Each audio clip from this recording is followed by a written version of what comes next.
皆様こんにちは、セリナです。今回は2月7日発売、スックソフトマットセッティングパウダー、グローセッティングパウダー、カネボウクリスタライズドフィックスパウダーをご紹介していきます。こちらのチャンネルではメイクアップアーティストとメイク講師、そしてラピス認定16タイプパーソナルカラーコスメアドバイザーとアナリストの資格を持つ私がパーソナルカラーを用いた新作デパコスのレビューや似合うアイテムの幅をさらに広げるパーソナルカラーを使いこなすメイク提案をしていきます。今回の動画では発売前からかなり話題になっていたスックとカネボウの新作パウダーを比較しながらご紹介していきます。それぞれの質感や室内と自然光で見た時の違い、4時間後のマスク崩れ、そしてお直しに使った時の状態もご紹介していきますので、少しでもパウダー選びの参考になれば嬉しいです。他にも下地やファンデーションなどのベースメイク比較や2025年春コスメのパーソナルカラーレビューなども行っておりますので、気になった方はぜひチャンネル登録して動画もチェックしていただけたら嬉しいです。それでは早速始めていきます。スックソフトマットセッティングパウダー、スベスベのマットベールで清らかな無垢肌へ、テカリを穏やかに整え毛穴をぼかしてくれるソフトフォーカス効果のあるパウダーでスベスベで滑らかな仕上がりに、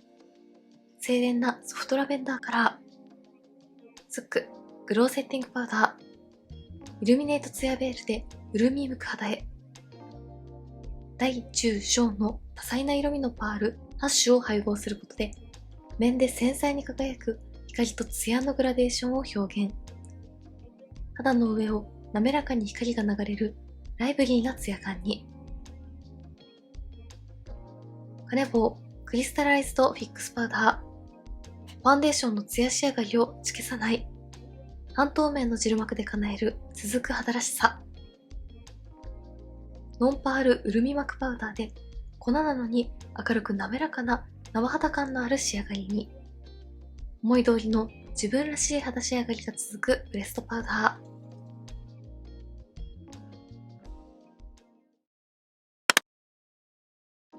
まずはスックのソフトマットタイプとグロータイプの違いを比較してみたいと思います。今回ベースメイクはこちら。下地なしで使えるファンデーション、カネボウのコンフォートスキンウェアを使用しています。パウダーなしの状態だと、ツヤツヤしすぎずマットにも寄りすぎない素肌のような状態に整っています。それではまずはこちら側半分にソフトマットタイプを塗っていきます。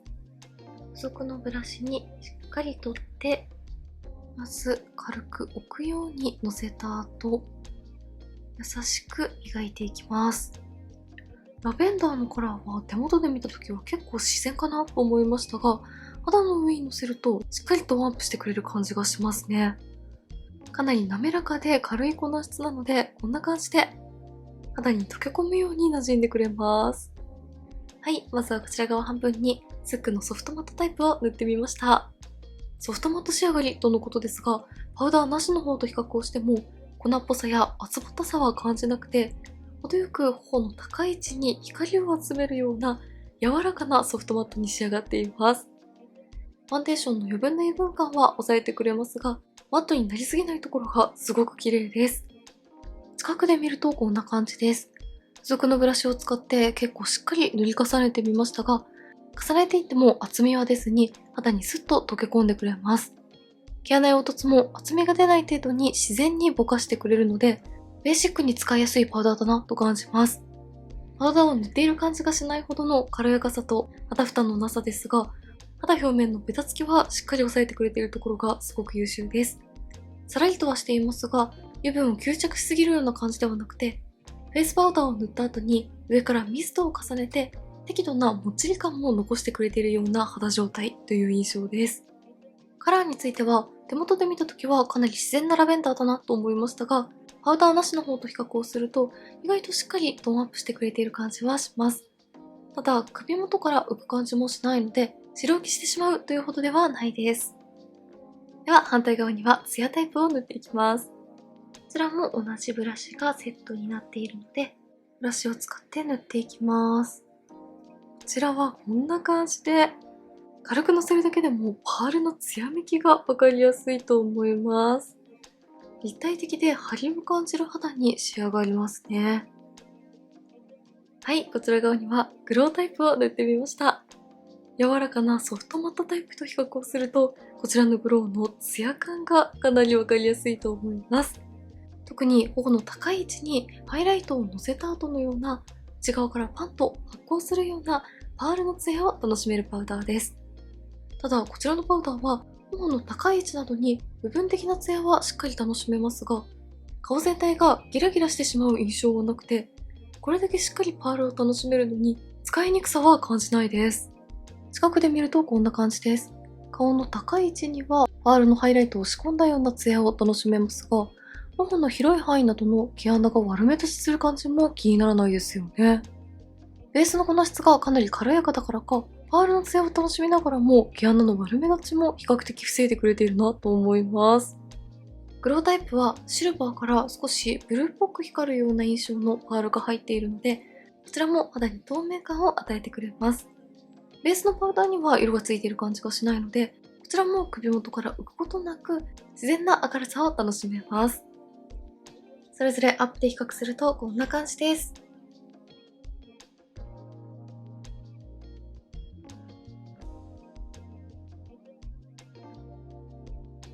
はい、外の視線光で撮影しています。視線光で見るとソフトマットとグローの違いがさらにわかりやすいと思います。ソフトマットは自然光でも重さのない仕上がり。グローは中に入っているブルーのパールの艶めきがわかりやすいです。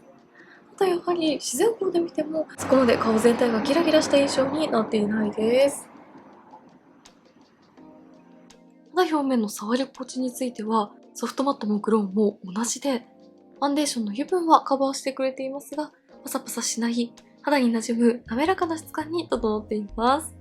マット質感なのに重たい印象に仕上がらないソフトマットと、パールのツヤタイプなのに全開に塗ってもギラギラしないグロータイプ。それぞれ質感がとても絶妙です。続いてこちら側にはスックのソフトマットを塗っている状態で、反対側にはカネ棒を塗って比較してみたいと思います。カネ棒にはこんな感じのパフがついているので、この付属のパフで塗っていきたいと思います。軽く置くようにのせていきます。半透明のジェル膜で肌をコーティングしてくれるとのことで、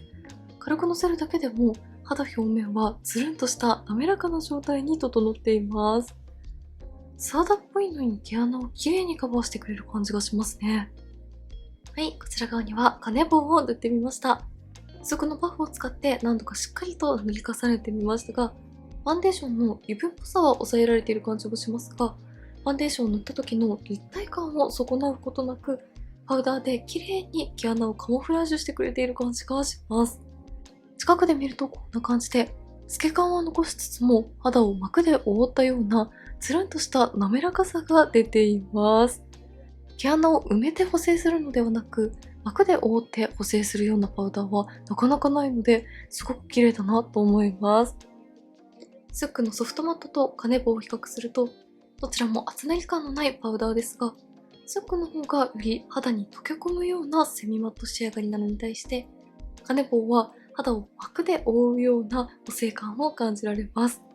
どちらも厚みは出ませんが、スックの方がよりナチュラル、カネボの方が膜で肌を覆うような補正感を楽しめます。そしてカラーについては結構違いがあって、スックは肌トーンを自然にアップさせてくれるラベンダーカラー。カネボウはファンデーションの色味を変えないような透明パウダーです。スックとカネボウアップで比較するとこんな感じです。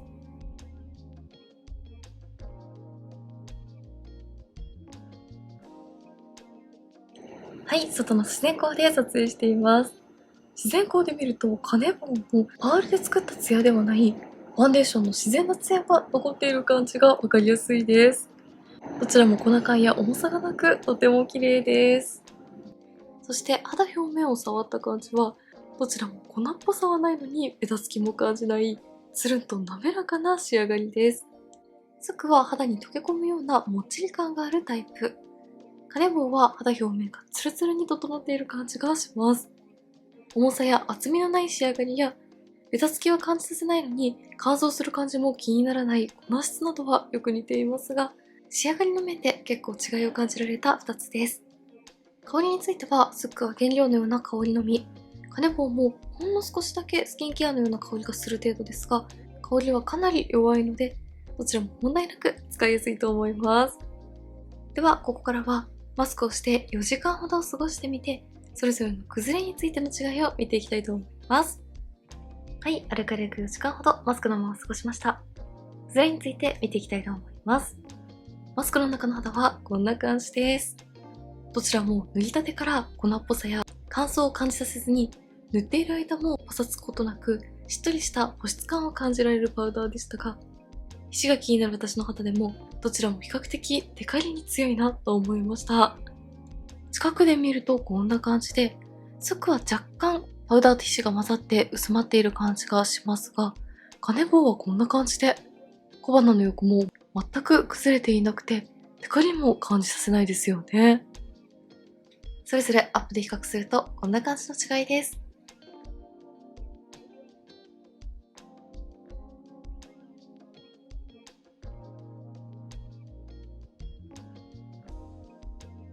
そして肌表面を触った感じは、どちらも塗りたての時のままの滑らかでつるんとした肌表面を保ってくれています。どちらも同じくらいしっとりしていて、パサつきを感じませんでしたが、カネボウの方がより崩れに強いなと思いました。それでは最後、お直しをしていきたいと思います。まずはこちら側にスックのソフトマットです。ソフトマットはこんな感じで、やはりラベンダーのカラーがしっかりつくので、お直しで塗ると透明感が復活してくれます。続いてカネボウです。カネボウはもともと崩れも全く気にならなかったので、お直しとして重ねるとこんな感じで、毛穴補正効果は増しますが、ツヤが消える感じはしないです。はい、それぞれお直し後はこんな感じです。スックはラベンダーのカラーで、時間が経った後のくすみもパッと明るく合成してくれます。カネボウはもともと崩れに強かったですが、重ねていくとつるんとしたマック感がアップしていきます。それぞれ近くで見るとこんな感じです。どちらもパウダー自体が毛穴に溜まってしまう感じはしませんが、スックはベースのファンデーションが揺れたところに重ねると少しパウダーが溜まる感じが気になったので、クッションやスティックなどの油分のあるファンデーションでお直しをした後に、こちらのパウダーをさらに重ねるとより綺麗にお直しできるかなと思いました。それぞれアップで比較するとこんな感じの違いです。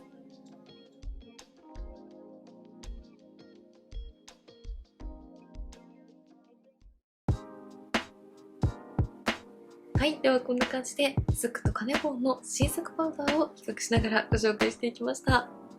今回登場した新作は全てしっとりしているのにサラサラ感もあり、乾燥も気にならないけれど皮脂崩れも防いでくれるという、どんな肌タイプの方にも使いやすいパウダーに進化しているのと、自然な補正感はあるのに粉っぽさを感じさせないところがすごく綺麗だなと思いました。肌に溶け込んでふんわり光を集めるような柔らかいセミマット肌に仕上がって、ラベンダーカラーで自然にトーンアップさせたいという方はスックのソフトマットがおすすめ。様々な大きさのパール感でハイライトなしでも立体的なツヤツヤ肌に仕上げたい方はスックのグローがおすすめ。ファンデーションのツヤを消さずに滑らかでつるんとした肌に仕上げてくれて、乾燥も気にならないけれどこすれや皮脂崩れにも強いパウダーを探しているという方はカネボウがおすすめかなと思います。どれもとても優秀だったので、気になった方はぜひチェックしてみてください。メイクについてのご質問やこんな動画が見たいなどございましたら、お気軽にコメントやチャンネル登録していただけると嬉しいです。それでは最後までありがとうございました。